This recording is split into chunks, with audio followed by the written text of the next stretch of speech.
Hello എല്ലാവർക്കും നമസ്കാരം. അപ്പോൾ ഇന്ന് നമുക്ക് പൈനാപ്പിൾ വെച്ചിട്ട് സിമ്പിളായിട്ട് ഉണ്ടാക്കാൻ പറ്റിയ ഒരു കറിയുടെ റെസിപ്പി നോക്കിയാലോ. പെട്ടെന്ന് ഉണ്ടാക്കിയെടുക്കാൻ പറ്റിയ നല്ല രുചിയുള്ളൊരു കറിയാണ്.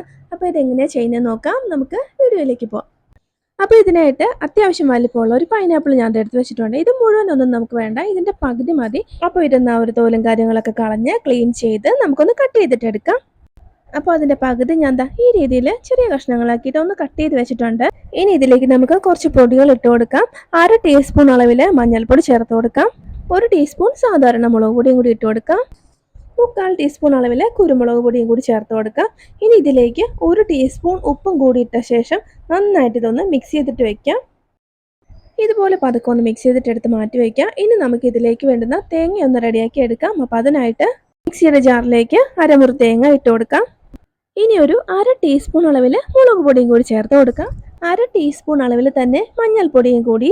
ഇനി ഇതിലേക്ക് 3-4 കറിവേപ്പിലയും കൂടി ഇട്ട് ആവശ്യത്തിന് വെള്ളവും കൂടി ഒഴിച്ച് നന്നായിട്ടൊന്ന് അരച്ച് മാറ്റി വയ്ക്കാം. ഇനി നമുക്ക് നമ്മളുടെ കറിയും റെഡിയാക്കി എടുക്കാം. അപ്പോൾ അതിനായിട്ട് ഞാനൊരു ചെറിയ ഉരുളിയാണ് വെച്ച് കൊടുത്തിട്ടുള്ളത്. ചൂടായ ശേഷം ഇതിലേക്ക് ഒരു 2 ടേബിൾ സ്പൂൺ വെളിച്ചെണ്ണ ഒഴിച്ചു കൊടുക്കാം.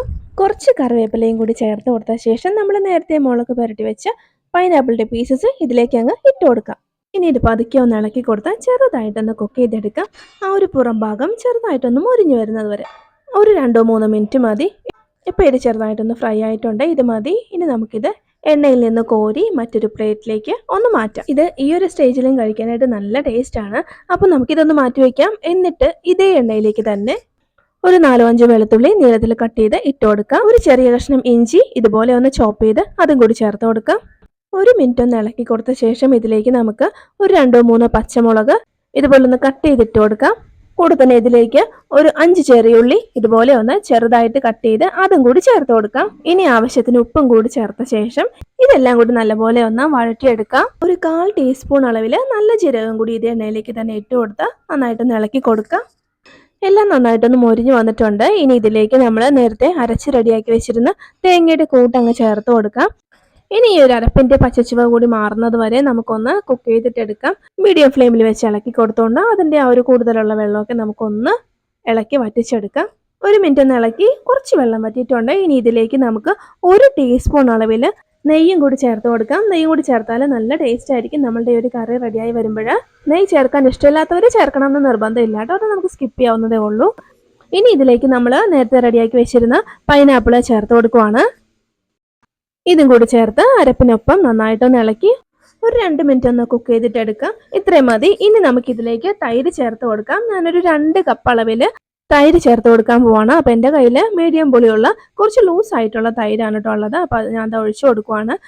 അപ്പോൾ നിങ്ങളുടെ കയ്യിൽ ഇത് ഉണ്ടാക്കുന്ന ടൈമിൽ അത്യാവശ്യം കട്ടിയുള്ള തൈരുണ്ടെങ്കിൽ അത് എടുക്കുന്നതായിരിക്കും കൂടുതൽ നല്ലത്. അപ്പോൾ നന്നായിട്ടൊന്ന് ഇളക്കി യോജിപ്പിച്ച് കൊടുക്കാം. എന്നിട്ട് ബാക്കി തൈരും കൂടി ഇതിലേക്ക് അങ്ങ് ഒഴിച്ച് മിക്സ് ചെയ്ത് കൊടുക്കാം. അപ്പോൾ ഇതിൽ നമ്മൾ കട്ട പിടിച്ചിരിക്കുന്ന അരപ്പൊക്കെ ഒന്ന് ഇളക്കി യോജിപ്പിച്ച് കൊടുത്തിട്ടുണ്ട്. ഇനി ഇത് നല്ലപോലെ ഒന്ന് ചൂടായിട്ട് വരട്ടെ. ഉപ്പ് കാര്യങ്ങളൊക്കെ നോക്കിയിട്ട് വേണമെന്നുണ്ടെങ്കിൽ ചേർത്ത് കൊടുക്കാം. അപ്പോൾ അതാ ഒന്ന് ചൂടായി വരുന്നുണ്ട്.